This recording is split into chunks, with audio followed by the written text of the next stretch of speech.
Welcome. Welcome back to the channel. This is Break from Fear with Terry Pickens. And this is a channel where we talk about getting out of survival mode. The goal of the channel is to help people to get out of survival mode. How do we know we're in survival mode? There are multiple symptoms.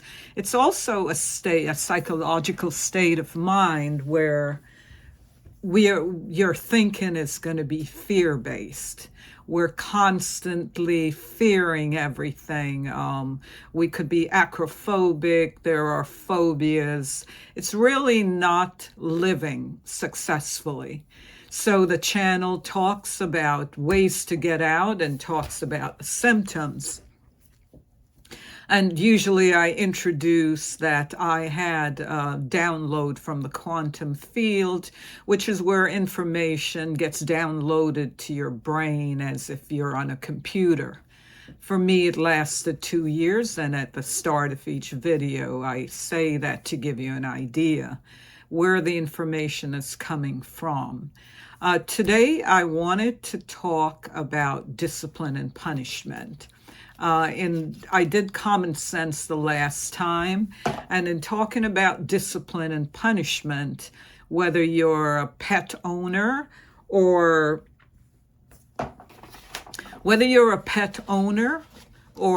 parent of children, young children or otherwise, it's important for you to understand this difference, because one of the patterns that I have started seeing when I worked in the field of psychology with adults and children, I see it also on the dog whisperer. And I know I'm always referring to the dog whisperer, but it's just such a good example of the primal state of animals, where the idea behind it is that that state reflects your energy, whatever your energy. So your fears, which mostly is what the dog will experience, is not acceptable when you're in the primal, so the dog takes over. With the children, it's the same thing. When there's a lot of anxiety in the family, the child or the children will find ways by going into survival mode. And we often see where a child can't use the bathroom in public, or noise become offensive. There's some symptom that is so extreme that they can't use it on a day-to-day basis. But let's take a quick look at discipline and punishment. These are often used interchangeably, but they really have distinct meanings and approaches when it comes to managing behavior. As I said, managing behavior could be your child, children, or even your pet. So let's start with discipline. Discipline refers to the systematic instruction or training that's intended to develop specific behaviors we want, or skills, or to even build moral character. The goal of discipline is to teach and to guide individuals, animals, whatever, often through positive reinforcement or corrective behaviors. It helps to promote self-control, teaches responsibility and good behavior in the long run. In the approaches you take in discipline focuses on long-term goals, and it aims to foster intrinsic motivation, self-regulation. So when I talked in one of my videos about the dog having an obsessive compulsive behavior or licking behavior, what you're stopping, when you stop that behavior, you help the dog to self-regulate. No different with your child or children. The negative behavior that you want to stop will only stop when you help them to self-regulate themselves. And of course, with self-regulation, whether it's a human or a pet, it's understanding consequences. So when there are consequences for a behavior, then you stop it.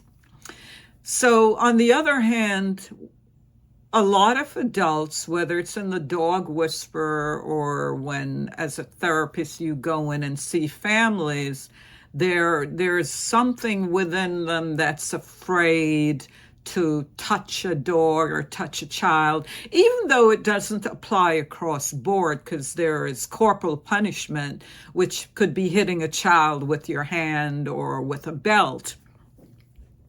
But there is some people that are very confused as to what it involves, and because survival mode is an adult child who is still a child in the primal stage, there's a lot of fear around how you say things or whether you touch.